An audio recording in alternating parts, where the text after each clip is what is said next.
Okay, so we're at the end of the chapter 5.9 about transforming polynomial functions. We actually went through a huge journey in this chapter. Started easy, got harder, introduced some new things and did synthetic division. We learned how to graph really complex things on a calculator, and then we learned how to do regressions and to factor huge polynomials that previously in Algebra 1 we didn't have the tool set to do. So we learned a massed amount in this chapter. And yesterday we finally worked back down to, okay, now we've got a huge answer. How do we regress this and find out what did this answer come from? And we learned to do regression to see on a calculator to see, well, was this a linear function? Was it a cubic function? Or should it be a quadratic function? And we did that with the regressions. And then whichever graph matched our plots the best, that's the function or the regression that we chose, and that would be your answer. Okay, so this is where we wrapped up yesterday, and now today we're going to move on, and this is our last lesson, and it ends on a very nice, easy note. I think you'll be really pleased. Before I begin, I've already passed out your study guide. I think everybody but first hour will get it today because I still hadn't made the copies first hour, so I did it in between classes, and they'll get theirs tomorrow. You will work on your study guide tomorrow. We'll go over it on Friday. Then your test. As I started looking at the test, this was a long chapter and very involved. It's 25 questions, so it's a pretty big test. You could probably do it in 1 hour, but I looked at what I did the last year, and I decided to split it up into 2 days, and I'm going to do the same. So you'll do first part of the test on Monday and the second part of the test on Tuesday. And after that, I'll have your semester study guide packet ready to go. I'll pass that out on Friday. So Monday, when you finish part 1, you can turn it in. And if you have considerable time left over, then just get out your study guide packet or study for the second part of the test for the next day. Now, that doesn't mean just study for the first half of the weekend. You've got a lot coming up here with your finals coming and this end of chapter test. Don't waste your time and do things at the last minute, okay? Because that will certainly be cause for failure. I mean, you just can't cram stuff like that. So study well for your chapter 5 test. Be prepared on Monday. Then you can do some quick review Monday after the test if you have time. And but you've got to start working on that semester study guide and get ready for the semester test. They just came down with a big note that said, per Mr. Crace, all finals must be taken before you leave for Christmas break. Now, if you are leaving and not going to be here that last week, you've got to get approval from the office. Okay? There's no, I'm going to be gone the last week during finals. Okay, so it's going to create a pretty big issue. Now, I know some people absolutely have tickets, plane tickets, whatever. Not many this year, but you've got to get that approved. And then they'll let us know, is it an approved absence where you can make up the final? And it's to our discretion when we're going to give you the final, if we're going to give it early or not. Okay, so of course, if it's an approved absence and you're not going to be there that last week, then because of the email that just came out, I would have to give it to you probably Friday. I would say we'll just have to pull you out of classes. Okay, because it's too much. You would have to do several finals. You're just going to have to work it out with each teacher. And some of the teachers might have to coordinate. Okay, so it's a pretty big deal. So be here. Don't leave early.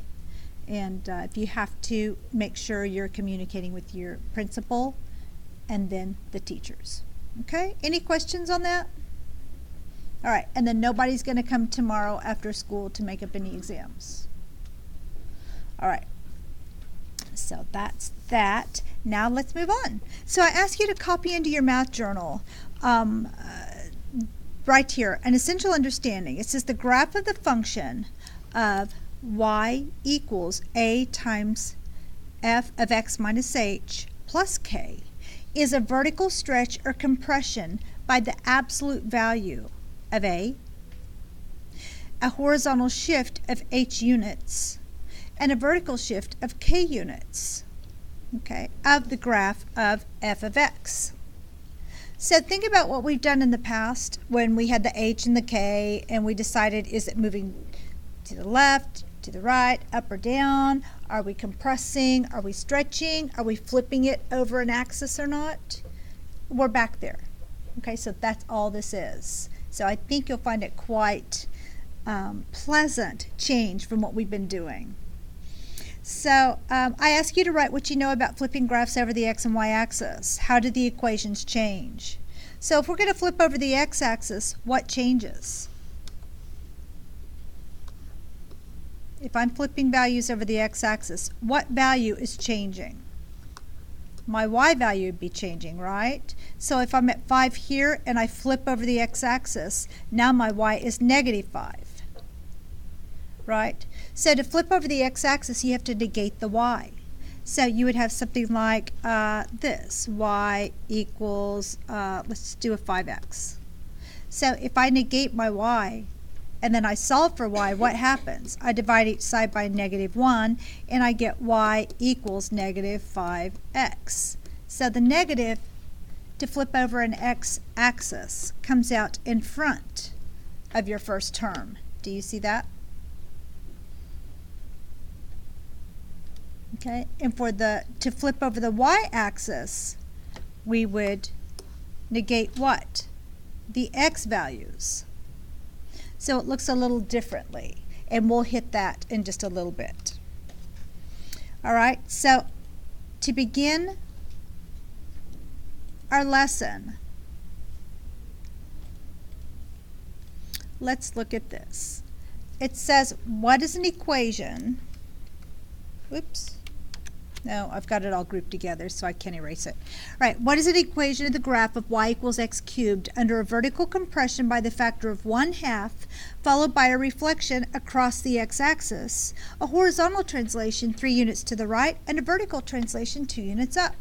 So let's pull it apart one at a time. Let's see, I'll use bright pink here. So we start with y equals x cubed. And I'll just do this. Okay, and we know our formula. I thought I had an extra page here and I don't. Okay, well, we have y equals x cubed. Let's do it here. All right, right now that's what we have. I'm putting everything in order of this formula up here. So our f of x is just x cubed. So the f goes away, and we're going to have x and cubed. Everybody see that? Now, the next thing they said, a vertical compression by a factor of 1/2. So that's our a value, 1/2, right? That's our a value. And next, a reflection across the x-axis. So remember what I just told you? Then a negative out here, that flips it over the x-axis. Next, horizontal translation 3 units to the right. So if I'm moving 3 units to the right, that's a +3, right? So I've got x minus h, and my h is a +3. Everybody there? And then the last thing it said, then a vertical translation 2 units up. So we're moving up 2, so that's a +2. So there it is. Let me erase all my scribbles and unnecessary stuff and let you take a peek at it. Okay, so there's your final equation. Y equals, there's the negative that flips it over the x-axis, 1/2, that's a compression of a factor of 1/2, x minus h, and h was 3 units to the right, cubed, part of our equation, plus 2, and that was our vertical movement of 2 units up. Okay, Any questions on this? All right, if you would, get your whiteboards, and I'd like for you to work one.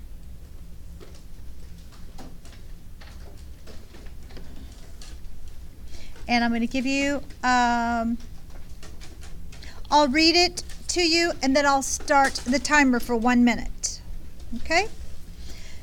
It says, what is an equation of the graph of y equals x cubed, so it's still the y equals x cubed, under a vertical stretch by a factor of 2, followed by a horizontal translation 3 units to the left. So how can I do this? Vertical stretch by a factor of 2, horizontal translation 3 units to the left, and then a vertical translation 4 units down. Okay, so it's y equals x cubed, vertical stretch by 2, horizontal translation 3 units to the left, and then a vertical translation 4 units down. Okay, everybody clear? All right, begin. Great, and I have to reset my timer. Try again. There he goes. All right, 1 minute.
All right.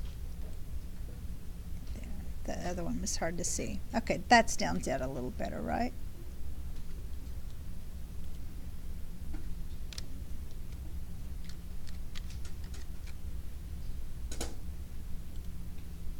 All right. So now, first row, let's see your answer. Just whatever you have on your board, whether you're finished or not. Good. Second row. Third row.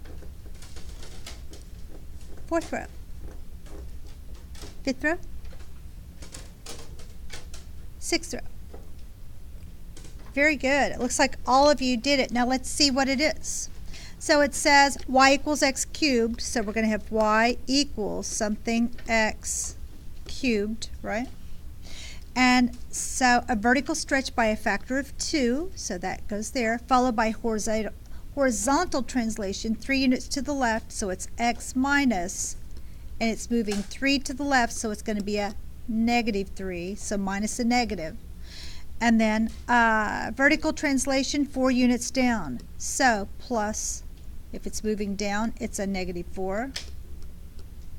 All right, so now let me erase this, and now let's clean it up. So we're going to get y equals 2 times x plus 3 cubed minus 4. And that's how you do these. Okay? Any questions? Don't forget the signs in the formula are important.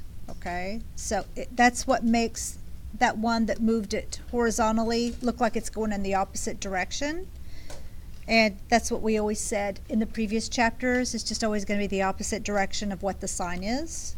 But now that we see the formula, we know why. Okay, because the formula has a negative in it. All right. Any questions?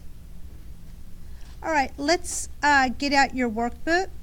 Rip out 5-9, and I want you to do problems 1 and 2. I'm going to give you 2 minutes. And if you finish those, work all the way through number 5, okay? Because you'll be doing tonight 1 through 5 for homework. So do as many of those as you can in 2 minutes. I'll wait till you get your papers out, and then I'll start the timer. And you're not going to finish all 5 of them. Well, some might, but most won't.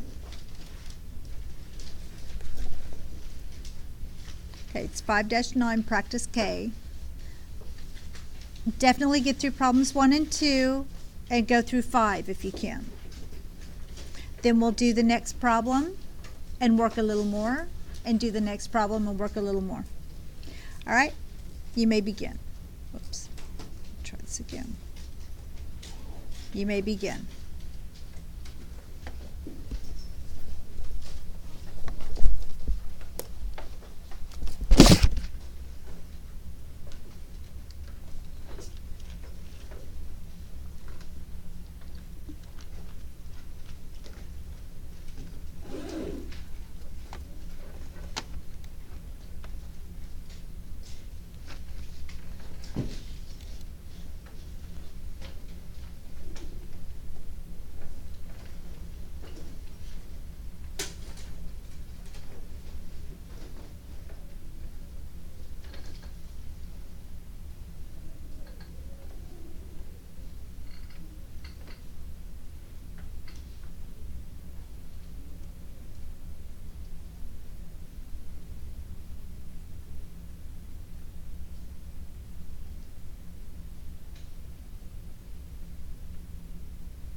Okay, so wherever you're at now, just wrap it up and let's go to the next problem set. So whatever you did finish through number 5 is homework. Excuse me. All right, now we're going to move to the next problem set. And guys, from here on out, this is pretty much the way I'll work. I'll teach a problem, then you'll work a few. So you get a start on your homework. Sometimes I'll just take it up at the end of the hour. So you always have to stay on your toes, right? Okay, so let's look at the next problem. Finding the zeros of a transformed cubic function. Please put your papers down now. Pay attention up here. Okay, so finding the zeros of a transformed cubic function. It says, if a, h, and k are real numbers and a is not equal to 0, how many distinct real zeros does y equal negative a times x minus h cubed plus k have? Well, we know that parent function is what? Y equals x cubed, right? That's what we have, x cubed. And so we've got, there's the negative a. It's reflected over the x-axis. It's got some kind of factor to stretch or compress it. And there's a horizontal movement and a vertical movement in with that too, right? So it says if these are real numbers and a is not equal to 0, because if a was equal to 0, what would happen? All of this cubic would go away and you would just have y equals x, or excuse me, k, y equals k. So you would just have a straight line. You wouldn't have that cubic function anymore. They want to know how many distinct real zeros does this have. So what we need to think is, okay, well, if we could solve for x with this literal equation, this formula, think about when we had a square. when we had a square and we would solve for x, at the end we would end up with something like x equal positive, negative, radical something. Remember that? So we would say, well, there's two solutions, the positive of that and the negative of that. Now what happens when it's a cubic function? Let's see what happens, because we could have a negative sign in there. We could run into imaginary numbers. There's lots of things we could run into.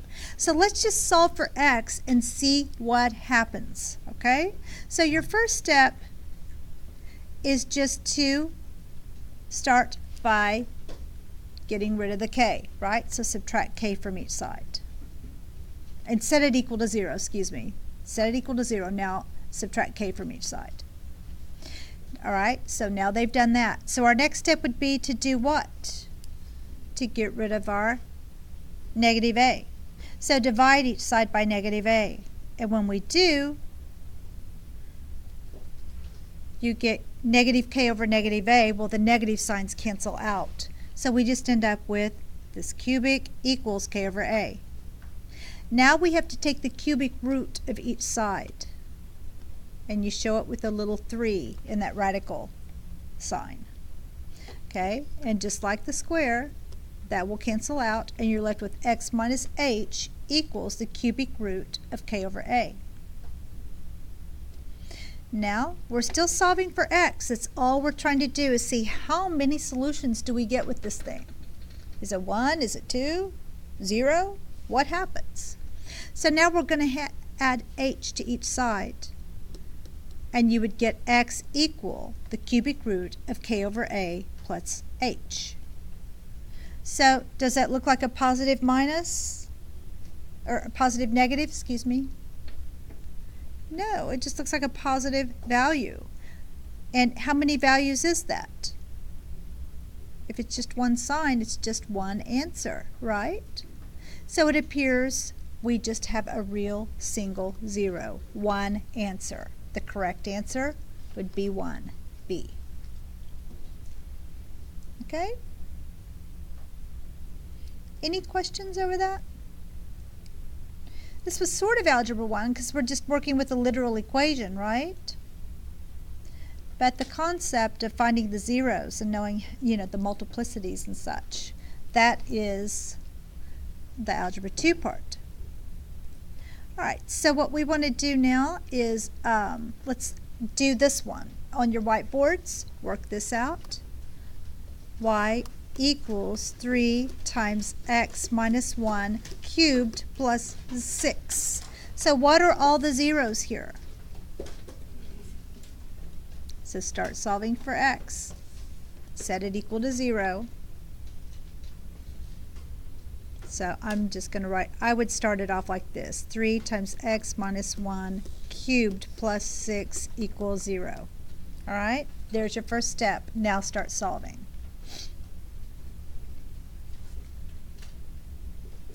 I'm going to pause the video for a minute. All right, so solving this and looking at the key, I believe there's an error here. I think this should have been a minus 6. Okay, so I'm going to solve it as the minus 6. So y equals 3 times x minus 1 cubed minus 6. All right, so what we would do, our first step, and don't erase your board yet, okay? It looks like you guys did all the correct work. So you're going to add 6 to each side. You would have had a negative 6, but I'll show you why. And I double checked and checked against the answer key. There was just an issue with it. All right, so we're going to add 6 to each side, and we get, setting that to 0, sorry. Now we have 3 times x minus 1 cubed. Now divide each side by 3, and we get 2 equal x minus 1 cubed. Now we're going to take the cubic root of each side, and then we get the cubic root of 2 is equal to x minus 1. And now we want to say that x is equal to 1, because we're adding 1 to each side, plus the cubic root of 2. So we have one answer. Okay? Any questions on that one? And we don't have time to work the others like this, but the one that you will work would be number 6, 7, and 8 on your workbook. But we're running out of time. So I'm going to show you this last problem. And it says constructing a quartic function with 2 real zeros. When we think about a quartic function, we're talking about something with the leading term to the 4th power. So x to the 4th plus x to the 3rd plus x to the 2nd plus x to the 1st plus x to the 0, which is just a constant, right? So it says, what is a quartic function with only 2 real zeros? And they give us the zeros, x equal 5 and x equal 9. So, well, we know if 5 was a 0, that means it came from that binomial x minus 5 equals 0, right? Everybody with me? So we know that x minus 5 must be a factor of this quartic function. And if they say another 0 is x is equal to 9, then we know that came from the binomial x minus 9. So we have 2 of our quartic factors, right? But we need 2 more. We need 4 x's multiplied together to get a 4x. So we have 1, 2 of those. So let me do this on the next page. So we have an x minus 5, and we have an x minus 9. That's only, in the end, an x times an x, so we just have an x squared. We need something that gets us 2 more x's. So what we're going to do is call this q of x, which is a quadratic. This is going to represent just a quadratic function, an x squared something. So let's substitute the most simple quadratic function for that. How about x squared plus 1? All right, and let's multiply this out and see what we get. Okay? So we know we can FOIL this out, and we're going to get x squared minus 14x plus 45. Okay, and then we're going to multiply this times x squared plus 1. Well, when we multiply all 3 of these by x squared, we're going to get x to the 4th, and then minus 14x cubed plus 45x squared. All right, and now we're going to multiply all 3 of these by 1. So plus, actually let me line all these up. Plus, and let's see, 1 times x squared is just a 1x squared. And then 1 times negative 14x is negative 14x. And plus 45. Now, I'm sort of going sideways here. Sorry about that. Now add them all up, and I'll try to put it in a straight line. X to the 4th minus 14x cubed plus, and these two combined is 46x squared. Now minus 14x plus 45. And there it is. There's an equation that contains those 2 real factors. Everybody see that? So get your zeros, and then you have 2 more to get. So just multiply it times x squared plus 1, and then solve. Okay? And there's a whole big